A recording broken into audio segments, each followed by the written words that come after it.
Donc, bonjour à toutes et à tous. Merci d'être présents pour ce webinaire sur la vaccination. Ce temps d'échange a pour objectif de faire le point ensemble sur les pratiques et les données récentes afin de mieux comprendre les enjeux sur notre territoire et d'identifier les leviers d'action concrets. Nous aurons d'abord une présentation de Monsieur Diwan Boulaksas, responsable du service prévention à la CEPAM du Val d'Oise, et ensuite un état des lieux des pratiques sur Argenteuil présenté par Ali Mondouge, pharmacien et secrétaire de la CPTS d'Argenteuil. Vous pouvez poser vos questions sur le chat et nous y répondrons au fur et à mesure du webinaire. Je laisse la main donc à Monsieur Boulaksas. Parfait, merci.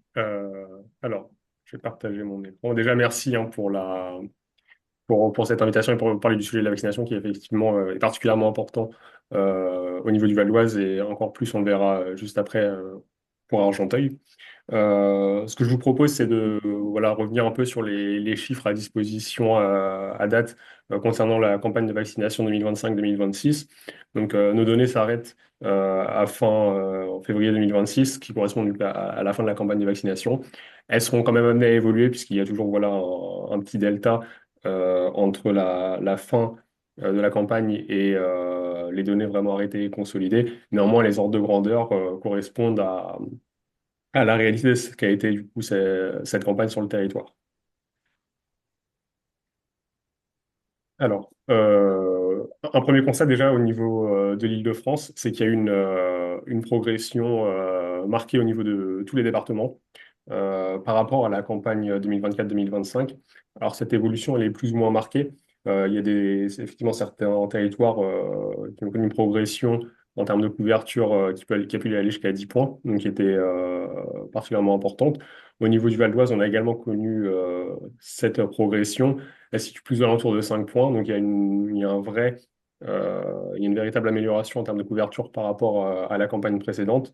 Mais on voit quand même, lorsqu'on compare effectivement les chiffres, que par rapport à la moyenne de la région, effectivement, il y a un retard, une couverture qui est légèrement en deçà, en fait, au niveau du Val d'Oise. Sur les phénomènes qui peuvent expliquer cette progression, effectivement, il y en a deux principaux. Le premier, effectivement, c'est le découplage par rapport à la vaccination Covid, par rapport à la campagne précédente, ce qui a pu lever certaines réticences chez certaines personnes à se faire vacciner. Et d'autre part, il y a eu la virulence également de l'épidémie de l'année dernière qui systématiquement fait que ça encourage, on va dire, certaines personnes à se faire vacciner pour l'année suivante. Si on s'intéresse à l'évolution finalement de la couverture au fil des dernières années, on voit que par rapport à 2018, il y a une progression plus ou moins continue en fait de la couverture vaccinale. On voit qu'effectivement il y a eu le pic en 2020-2021, ce qui correspondait à la crise sanitaire. Puis il y a eu une diminution jusqu'à la campagne précédente et on voit du coup qu'effectivement par rapport à la campagne 2024-2025, on est de nouveau sur une phase ascendante. Si on s'intéresse un peu plus dans le détail aux couvertures des différentes populations qui sont éligibles à la vaccination grippale, donc au niveau du Val d'Oise, on voit en fait qu'il y a trois sous-populations qui sont majoritairement concernées.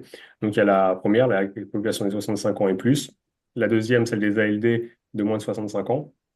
Et enfin, la population 3, dite autre, qui concerne en fait toutes les personnes qui sont également éligibles à la vaccination et qui font partie des premières sous-populations. Donc, ça inclut les femmes enceintes, les personnes qui souffrent d'obésité, les personnes qui sont en établissement de soins de suite ou en établissement d'hébergement médico-social. Et donc, ce qu'on observe effectivement pour ces trois sous-populations, c'est que de la même manière qu'au global, il y a eu une évolution de la couverture par rapport à la campagne précédente, qui est plus ou moins marquée encore une fois suivant les sous-populations.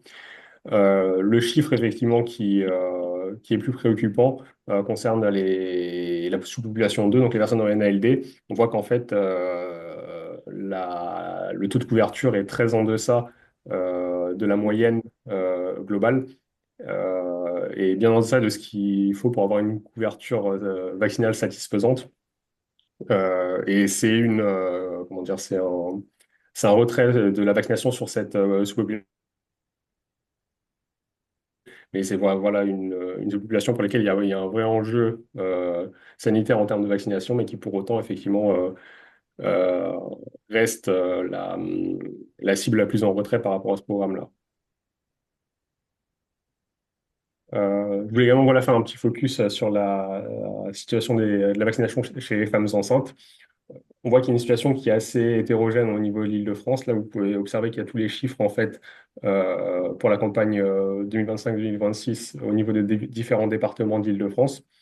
Et ce qu'on observe en fait, c'est que dans tous les cas, effectivement, il y a un niveau de vaccination qui est trop bas par rapport à une couverture vaccinale satisfaisante, mais qu'en plus, il y a des disparités assez importantes suivant les départements. Au niveau du Val d'Oise, on est bien en deçà de la moyenne de la région, avec environ 14% des femmes enceintes éligibles qui sont effectivement vaccinées. Et enfin, pour conclure, je voulais vous présenter les données spécifiques à Argenteuil, qui nous montrent effectivement qu'il y a un besoin particulier sur ce territoire-là. En termes de bénéficiaires éligibles, on voit que les Argenteuillais et les Argenteuillaises représentent environ 10% de la population éligible au niveau du Val d'Oise. Euh, qui sont un peu plus, il y a un marquage qui est un peu plus important sur la population des ALD de moins de 65 ans, qui représente pour le coup plus de 10% de la population éligible au niveau du département. Mais ce qui est surtout important, c'est le niveau de couverture globale, effectivement. On voit qu'il est inférieur à 50%, de 50% par rapport à la moyenne du département, puisqu'on est à 30% environ de population vaccinée éligible au niveau d'Argenteuil, contre plus de 46 au global au niveau du Val d'Oise. Et donc, ce retard se retrouve en fait au niveau des trois sous-populations, et particulièrement, encore une fois, au niveau de la population des ALD au moins de 65 ans, puisque à Argenteuil, on se retrouve du coup avec un pourcentage de cette population d'environ 17% qui est vacciné. Donc voilà, ces chiffres, ça permet de mettre en lumière effectivement la situation sanitaire par rapport à la vaccination antigrippale au niveau du Valoise, mais surtout au niveau effectivement d'Argenteuil, on peut voir effectivement que il y a des marges en fait de progression de couverture par rapport au département et par rapport au niveau accessible en termes de santé publique. N'hésitez pas d'ailleurs hein, si vous avez des questions ou si vous souhaitez des Hmm, précisions sur toutes ces données. d'accord.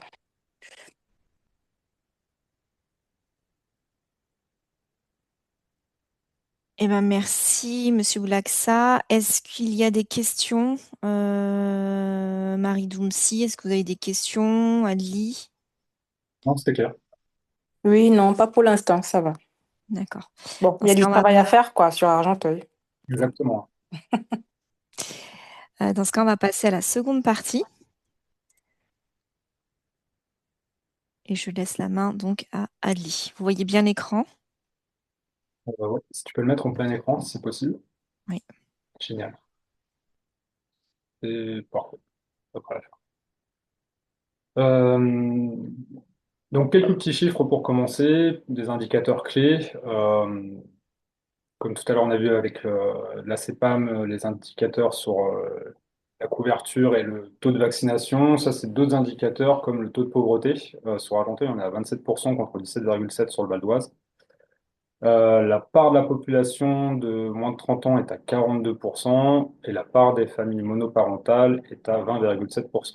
En gros, on a, euh, on a d'autres indicateurs qui viennent à la fois peut-être appuyer ou mettre en valeur le fait qu'on a un taux de vaccination qui soit inférieur au niveau national ou celui du Val d'Oise, parce que ça identifie certains freins comme la barrière de la langue, l'électronisme pour des personnes qui n'ont pas accès forcément à toutes les informations qui peuvent communiquer sur les réseaux ou aux mails d'envoi ou de relance. Les ruptures de droit, comme les personnes sous AME, et l'éloignement des structures de droit. Que ce soit des situations encadrées ou plus complexes comme des foyers ou des personnes qui malheureusement résident dans des habitats insalubres. Si tu peux passer la slide suivante, s'il te plaît. Merci. Donc, du coup, comment peut-on essayer d'organiser, comment dire, de développer les actions pluriprofessionnelles de proximité, en utilisant déjà ce qui est existant. Donc, que ce soit le centre hospitalier, les centres municipaux de santé, la médecine de ville, les différents professionnels de santé qui sont euh, dans la capacité de prescrire ou de vacciner ou de vacciner. Donc, que ce soit médecins, infirmiers libéraux, sages-femmes, pharmaciens. Euh, et nous, en tant que CPTS, là où on peut essayer d'aider, c'est dans cette coordination entre ces différentes structures. Euh, Ça, c'est une petite slide pour déjà montrer ce qui existe. Ce qui existe et que je pense beaucoup de professionnels ne sont pas au courant ou ne savent pas. C'est déjà des réseaux existants ou des structures existantes qui permettent déjà d'aider les personnes qui sont dans des situations précaires à trouver des solutions. Donc le DAC 95, pour, euh, pour mettre en place des accompagnements personnalisés, les équipes mobiles de l'EMSP qui permettent de faire des diagnostics et des vaccinations directement dans certains lieux comme des squats ou des bidonvilles ou en tout cas des rues qui sont dans des situations assez délicates. Ça, c'est vraiment pour accompagner ou orienter les différents patients. Il y a aussi des points d'accès et de vaccination gratuits qui existent déjà. Donc, comme les centres de santé, le pass de l'hôpital Victor Dupuy ou les dispositifs itinérants comme certains bus que vous devez connaître, comme le bus Cœur des femmes ou les bus PMI. J'ai mis en bas les coordonnées, pardon. Ouais, juste en bas les coordonnées essentielles pour l'orientation. Si vous avez besoin de plus d'informations, vous pouvez directement les contacter pour avoir plus d'informations. Ça, c'est un peu une sorte d'arbre décisionnel que j'ai effectué en essayant de partir d'un constat. Actuellement, comment se déroule une vaccination pour un patient sur Argenteuil je pense même au niveau national, mais en tout cas sur Argenteuil, en fonction de s'il est mobile ou s'il a des difficultés à se déplacer pour obtenir son vaccin. Donc en gros, on va d'abord identifier le patient, voir s'il est éligible au vaccin. Donc les médecins, pharmaciens, infirmiers, sages-femmes peuvent le faire. Si le patient il est mobile, il peut directement se rendre dans son lieu habituel pour se procurer le vaccin, ou obtenir l'ordonnance. Donc pharmacie, cabinet médical, cabinet infirmier. L'action de vaccination peut être faite soit immédiatement, soit sur rendez-vous dans les mêmes lieux cités précédemment. Suite à cette vaccination, une traçabilité doit être faite sur le DMP. Ça permet ensuite à chaque professionnel de santé par la suite de savoir si le patient a été vacciné ou non. La question se pose pour les patients qui, à domicile et qui n'ont pas la possibilité de se déplacer, soit pour des raisons de santé, soit pour des raisons des fois plus complexes. Euh, donc là, il y a deux possibilités. Soit le patient peut obtenir le vaccin par un aidant, une personne de sa famille, un infirmier qui récupère le vaccin auprès de son officine habituelle, et par la suite, il- comment dire, par exemple, l'infirmier pourra effectuer l'acte de vaccination au domicile. Ou soit, par contre, il n'a pas cette possibilité-là. Et là, il faut qu'on essaie de trouver des solutions justement pour ces patients-là qui rentrent dans les classes des patients éligibles mais non vaccinés, pour voir comment on peut essayer de mettre en place sur le territoire des solutions pour amener le vaccin aux patients pour qu'ils puissent être vaccinés par la suite. Ça, c'est un petit schéma fait pour rendre peut-être un peu plus digeste la précédente slide. Donc, toujours dans le même principe, identifier l'éligibilité du patient.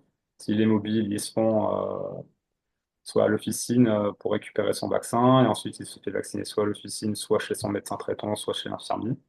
Et donc, comme je vous l'ai dit, si le patient n'est pas mobile, option 1, famille du patient, option 2, un infirmier libéral. Actuellement, c'est vraiment ce qui se passe le plus, hein, c'est soit famille du patient ou infirmier libéral.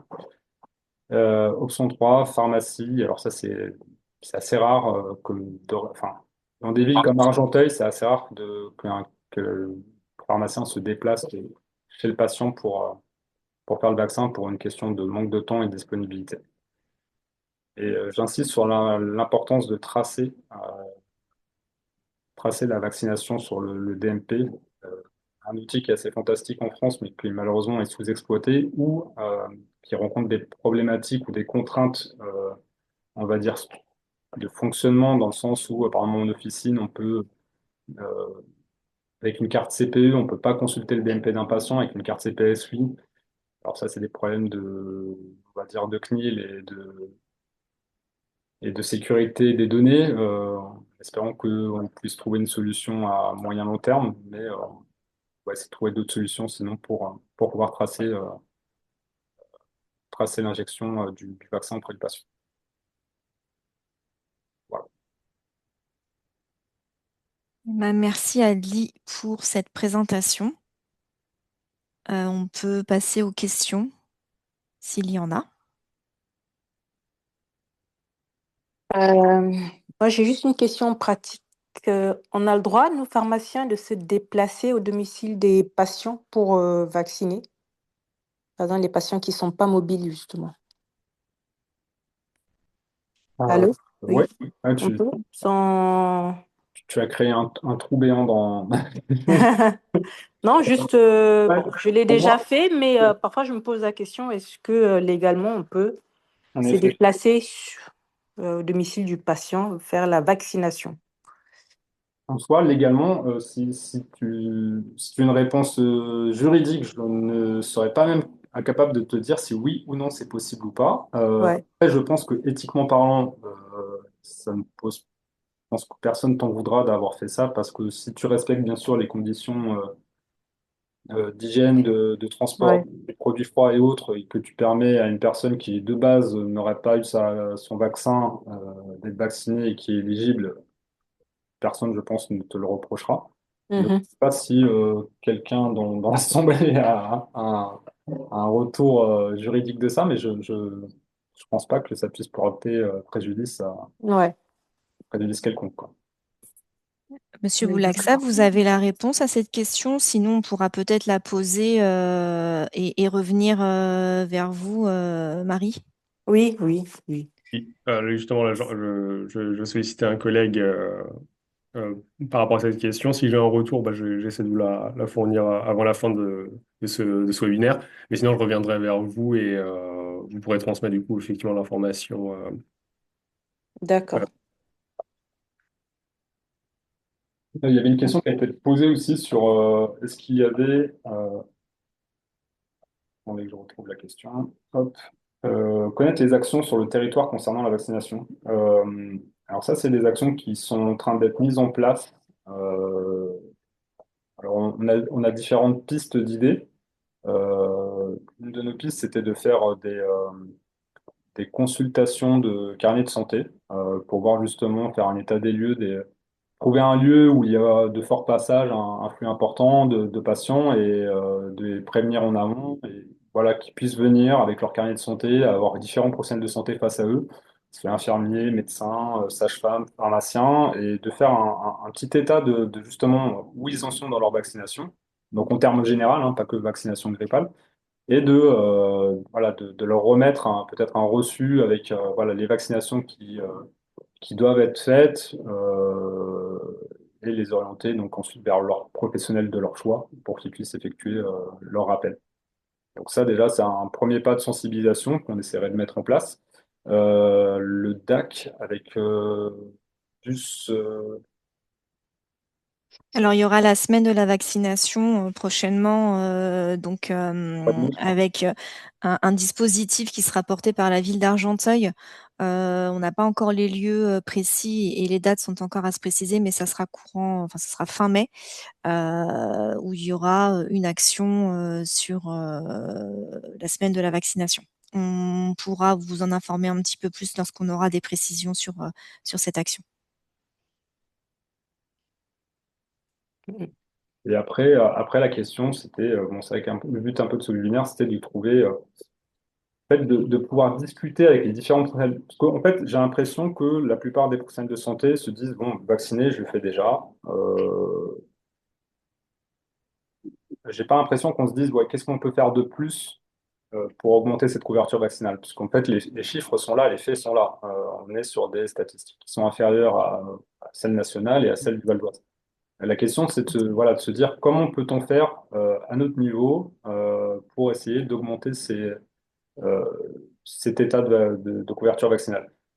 Euh, Là où ça serait intéressant, c'est que chacun des professionnels de santé qui font partie de la ville d'Argenteuil puisse nous remonter des bonnes pratiques, des idées qu'ils ont pour essayer de développer le aller vert, de structurer par exemple le aller vert, de se dire bah tiens, il y a un foyer de patients à côté de ma pharmacie ou à côté de mon cabinet d'infirmier. Euh,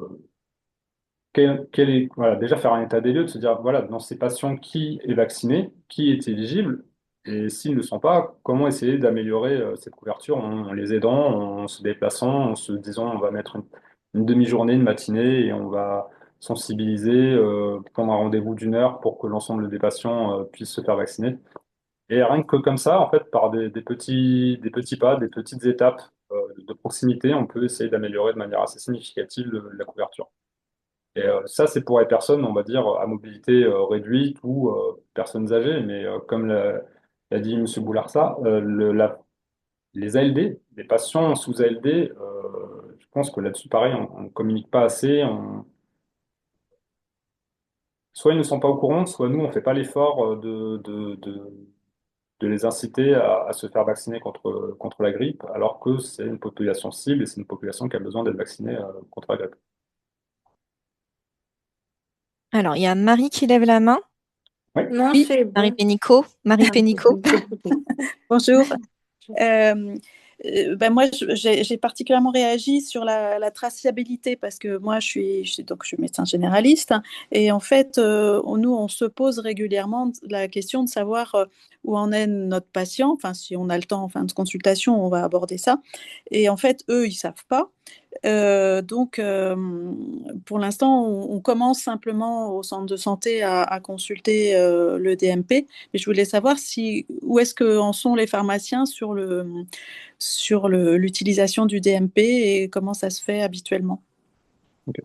Sur l'alimentation du DMP, nous, je pense, sans me tromper, que c'est quasi généralisé. C'est-à-dire que nos logiciels métiers qui sont certifiés Ségur, pour pouvoir les utiliser et être homologués, ils ont tous cette obligation de pouvoir alimenter le DMP dès qu'il y a un acte de vaccination qui est fait. Et pouvoir. On le fait automatiquement, en fait. Ah ouais. On le fait automatiquement. La seule contrainte, c'est il faut qu'on puisse vérifier l'INS du patient, donc ça signifie vérifier son identité. En soi, il n'y a pas de souci. Un document, une pièce d'identité ou autre nous permet de vérifier ça, ou alors si le patient il est là depuis des années dans notre officine, c'est très simple de le vérifier. Euh, Là où c'est compliqué pour le pharmacien, c'est par contre consulter le DMP. Ouais. C'est-à-dire l'alimenter, mettre l'information comme quoi tel jour il est venu à la pharmacie et je l'ai vacciné avec tel vaccin, de tel numéro de lot et autres, ça se fait automatiquement. Par contre, moi, consulter le fait que mon patient, il a été peut-être il y a 6 mois, 1 an dans une autre officine ou chez un médecin et il a eu ce rappel de vaccin, ça, c'est une galère pas possible pour le pharmacien d'officine. Parce qu'il faut vraiment qu'il puisse utiliser sa carte professionnelle ou alors via son ICPS pour pouvoir accéder au DMP et pour pouvoir visualiser le dossier, le DMP. Alors qu'un préparateur ou au comptoir, on peut pas le voir malheureusement. Donc c'est plus un problème technique dans ce sens-là, c'est-à-dire nous voir s'il a bien eu un rappel ou s'il a eu un vaccin. Mais par contre, alimenter le DMP, ça se fait automatiquement. D'accord. Donc, il faut mieux que le vaccin soit prescrit par un professionnel au courant de là où en est le patient. Donc, ça sous-entend que c'est quand même au médecin de prescrire plutôt qu'au pharmacien de proposer, parce que si jamais il est déjà vacciné, c'est pas la peine, quoi. Alors, si le patient il a un doute, dans tous les cas, on va toujours lui dire, bah, retrouvez votre carnet de santé si vous l'avez, Mhm, mhm. et non plus, donc ils nous le disent clairement. Bah oui, très Voilà.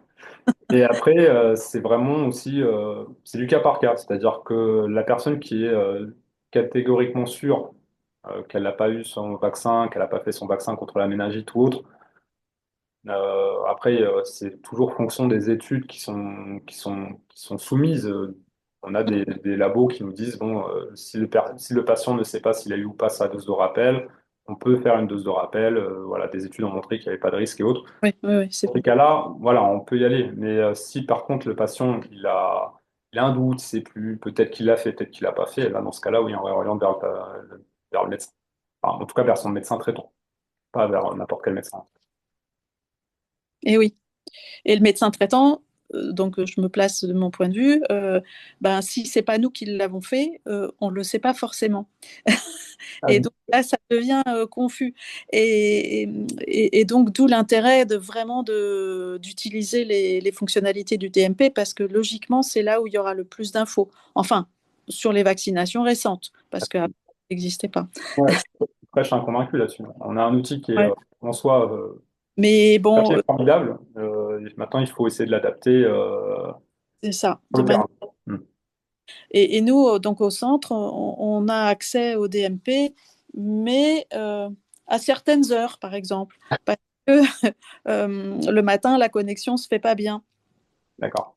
Et, bon, voilà. Et puis, si on prend pas le temps, enfin, si tout n'est pas optimum, c'est-à-dire la carte CPS du médecin, l'adresse du l'INS du patient, le médecin n'a pas forcément le temps. Donc, en réalité, ça marche vraiment pas à tous les coups. C'est Mais bon, reste parce que notre machine le fait maintenant.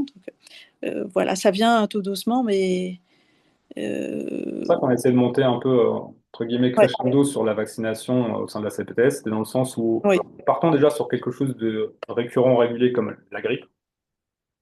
oui, Enfin, voilà, c'est un schéma répétitif chaque année.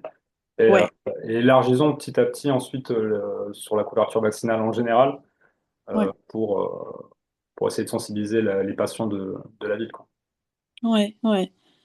Et vous, Marie, euh, Oui, vous l'utilisez, vous le, le, euh, le DMP. ouais, Alors, oui, comme dit, c'est Monsieur Adli, hein, c'est ça? Ah ouais, ouais.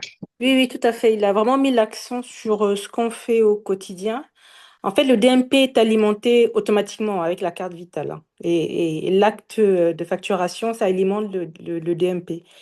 Donc, c'est vrai que la difficulté pour nous, c'est d'accéder au dossier médical partagé, à savoir si le patient a déjà été vacciné ou pas. Surtout que ça se passe sur un poste à la pharmacie, parce qu'on a la carte professionnelle du pharmacien qui est positionnée à un poste. Donc, il faut accéder à ce poste-là. Il faut entrer les données, aller consulter, ça prend un certain temps. Et regarder l'historique du patient, ça prend un certain temps. Donc, vérifier vraiment si le patient a déjà été vacciné ou pas. C'est vrai que ça peut être un frein si on pouvait un peu faciliter l'accès au DMP. Bon, ça serait plus en termes pratiques, hein, sur le comptoir, ça aiderait un peu plus. Sinon, on est obligé de s'en tenir à quand le patient arrive, à ce qu'il dit, à son carnet de vaccination, ou souvent aussi bon, la prescription du médecin qui ramène. oui, Mais c'est vrai que dans la pratique, ça pourrait être un peu plus facile. oui, oui, Un oui, peu oui. plus facile. Je pense que ça fait des Mm, progrès tous les mm, ans. Bon, ouais. pas doucement, quoi. Après, c'est vrai qu'à Argenteuil, enfin, là où moi je sur le Val, il y a aussi bon, la population, on l'a dit, hein, le milieu social, expliquer, convaincre, la barrière de la langue qui se pose souvent, les convictions à la vaccination ou pas. Bon, c'est vrai que ça demande un effort pour amener les patients à se faire vacciner, c'est vrai. Bon, Mhm, c'est un travail au quotidien, quoi. je suis d'accord. Oui. Mm. Et qu'on fait à nous tous. Ouais. Ouais, après, nous, les pharmaciens, ce que je voulais aussi dire, je profite de la réunion, on est quand même, sauf si je me trompe, on est limité à ce qu'il y a de prescrit, à ce qu'il y a d'autorisé sur le calendrier vaccinal. C'est bien ça, si quelqu'un me Ouais. peut... Tous les vaccins qui sont Voilà, on peut pas tout faire, nous. Voilà. On est quand même, c'est très restreint à ce qu'il y a sur le calendrier vaccinal. Alors, c'est vrai qu'on a parfois, on a souvent des patients qui demandent à être vaccinés en dehors de ce qui est recommandé, mais c'est vrai que normalement, on peut pas tout faire. Voilà, ce qui nous limite aussi, nous, dans la pratique pharmacien. Voilà. En fait, tu peux vacciner tous les vaccins qui sont remboursés par la sécurité sociale. Oui, Tous ceux qui ne le sont pas, comme les vaccins du voyageur, ça, on ne peut pas. voilà, par Voilà. exemple. Et après, on a les vaccins liés à l'âge. En dessous Oui, de 3 ans, on ne peut pas le faire, et au-dessus. Après, c'est pas un mal en soi, hein, ça permet de. Non. je sais, mais après, on ne sait pas trop comment se comporter. Bon, moi, je veux bien vacciner, Oui. hein, mais euh, Ah, c'est surtout que des fois, le patient ne comprend pas. On lui dit, ah, ça, je peux te faire le vaccin. voilà, Ça, je ne peux pas te faire le vaccin. Il comprend exactement. pas. Mm. Donc, il se pose des questions. Il me dit, pourquoi lui, je peux et lui, je peux pas? Est-ce qu'il y en a un qui est plus dangereux que l'autre? Ou il s'imagine des choses. Exactement, C'est vrai que exactement. sur cette partie-là, je te rejoins. Mais Ouais, Ouais. ouais. Ah oui, c'est vrai qu'il y a ça. Ouais. Bon, pour Ok. ça, on va continuer le job. Voilà, c'est bien résumé. Bon, et moi, je crois que au centre de santé, les infirmières qui vaccinent beaucoup, nos infirmières, en fait, je crois qu'elles n'utilisent pas le DMP. Donc, je vais essayer de peser pour que ça avance, ça aussi. D'accord. Parce que ce serait bien quand même. Ouais. Ok, bon, voilà, je note pas. Eh bien, il est 13h53, on est dans les temps. Est-ce qu'il y a d'autres questions? Non. Parfait. Ben, écoutez, merci à toutes et à tous d'avoir participé, d'avoir suivi ce webinaire. Et donc, le replay sera disponible sur notre site internet.